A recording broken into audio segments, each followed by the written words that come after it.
Hi, ನಾನು ನಿಮ್ಮ ಪೂಜಾ ಮಾತಾಡ್ತಾ ಇರೋದು. ಇವತ್ತಿನ ಒಂದು ವಿಡಿಯೋದಲ್ಲಿ ಸಿಂಪಲ್ಲಾಗಿ ಹಾಗೂ ಸ್ಪೈಸಿಯಾಗಿ ಯಾವ ರೀತಿಯಾಗಿ ಬಟಾಣಿ ಹಾಗೂ ಕಡಲೆಕಾಳು ಸಾಂಬಾರನ್ನು ಮಾಡುವ ವಿಧಾನವನ್ನು ಹೇಳ್ಕೊಡ್ತಾ ಇದ್ದೇನೆ. ಫಸ್ಟಿದಾಗಿ ಒಂದು ಜಾರನ್ನು ತೆಗೆದುಕೊಳ್ಬೇಕು.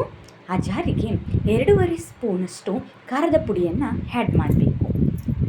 1 ಸ್ಪೂನ್ ಆಯಿತು, 2 ಸ್ಪೂನು, 3 ಸ್ಪೂನ್ ಖಾರದ ಪುಡಿಯನ್ನು ಆ್ಯಡ್ ಮಾಡಿದಾದಮೇಲೆ 2 ಚಮಚ ಸಾಂಬಾರು ಪೌಡರನ್ನು ಆ್ಯಡ್ ಮಾಡಬೇಕಾಗುತ್ತೆ. ದೆನ್ ಚಕ್ಕೆಯನ್ನು ಆ್ಯಡ್ ಮಾಡಬೇಕು. ಲವಂಗವನ್ನು 3 ಲವಂಗವನ್ನು, ನೆಕ್ಸ್ಟು 5 ಕಾಳು ಮೆಣಸು, ನಂತರ ಚೆನ್ನಾಗಿ ಸುಲಿದುಕೊಳ್ಳತಕ್ಕಂತಹ ಬೆಳ್ಳುಳ್ಳಿಯನ್ನು ಆ್ಯಡ್ ಮಾಡ್ತಾ ಇದ್ದೇನೆ. 2 ಬೆಳ್ಳುಳ್ಳಿ ತೊಗೊಂಡಿದ್ದೇನೆ.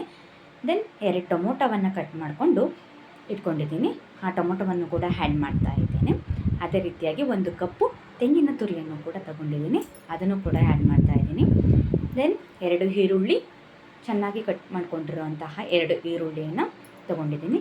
ದೆನ್ ಸ್ವಲ್ಪ ಶುಂಠಿ, ನಂತರ ಸ್ವಲ್ಪ ಕೊತ್ತಂಬರಿ ಸೊಪ್ಪನ್ನು ಚೆನ್ನಾಗಿ ತೊಳೆದ್ಬಿಟ್ಟು ಸ್ವಲ್ಪ ಹಾಕ್ಕೊಂಡ್ರೆ ಸಾಕು, ಯಾಕಂದರೆ ತುಂಬ ಸ್ಮೆಲ್ ಬರುತ್ತೆ. ಅದಕ್ಕಾಗಿ ಇಷ್ಟು ಮುಗ್ದಾದಮೇಲೆ ನಾವು ಮಿಕ್ಸಿಗೆ ಹಾಕ್ಕೋಬೇಕು.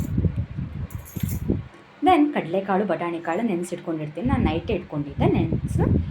ಸೊ ಅದನ್ನು ಸಹಿತ ತೊಗೊಂಡಿದ್ದೀನಿ. ನೆಕ್ಸ್ಟು 3 ಆಲೂಗೆಡ್ಡೆಯನ್ನು ಕಟ್ ಮಾಡ್ಕೊಂಡಿದ್ದೀನಿ.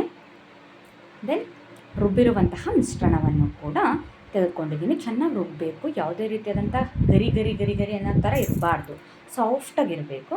ದೆನ್ ಒಗ್ಗರಣೆಗೆ ಈರುಳ್ಳಿ ತೊಗೊಂಡಿದ್ದೀನಿ. ದೆನ್ ಒಂದು ಕಡಾಯಿಗೆ ಎಣ್ಣೆಯನ್ನು ಹಾಕ್ಕೊಂಡಿದ್ದೀನಿ. ಅದಕ್ಕೆ ಸಾಸಿವೆಯನ್ನು ಕೂಡ ಆ್ಯಡ್ ಮಾಡ್ತಾ ಇದ್ದೇನೆ. ದೆನ್ ಈರುಳ್ಳಿಯನ್ನು ಕೂಡ ಆ್ಯಡ್ ಮಾಡಿದೆ.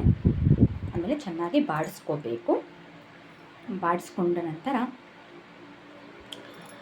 ಕಡಲೆಕಾಳು ಮತ್ತು ಬಟಾಣಿ ಕಾಳನ್ನು ತೆಗೆದುಕೊಂಡು ಚೆನ್ನಾಗಿ ತೊಳ್ಕೊಂಡು ಅದಕ್ಕೆ ಆ್ಯಡ್ ಮಾಡಿಬಿಟ್ಟು ಸ್ವಲ್ಪ ಫ್ರೈ ಮಾಡ್ಕೊತಾ ಇರಬೇಕು.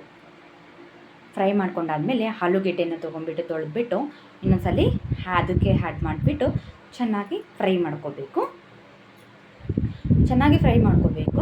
ನಂತರ ಒಂದು ಖಾರ ರುಬ್ಬಿರ್ತೀವಲ್ವ, ಅದನ್ನು ಕೂಡ ಆ್ಯಡ್ ಮಾಡಬೇಕು. ನೋಡಿ ಎಷ್ಟು ಚೆನ್ನಾಗಾಗಿದೆ ನೋಡಿ, ಸಕ್ಕತ್ತಾಗಿರುತ್ತೆ ಕಣ್ರಿ. ಈ ಥರ ಗಟ್ಟಿಗಿತ್ತು ಅಂತಂದರೆ ಯಾವುದೇ ರೀತಿ ಪೂರಿ ಆಗಿರ್ಬೋದು, ಚಪಾತಿ ಆಗಿರ್ಬೋದು, ದೋಸೆಗೆಲ್ಲ ತಿನ್ಬೋದು.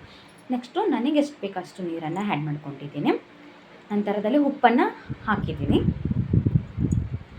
ಇವಾಗ ರೆಡಿ ಆಯಿತು ನೋಡಿ ಕಡಲೆಕಾಳು ಮತ್ತು ಬಟಾಣಿ ಕಾಳು ಸಾಂಬಾರು.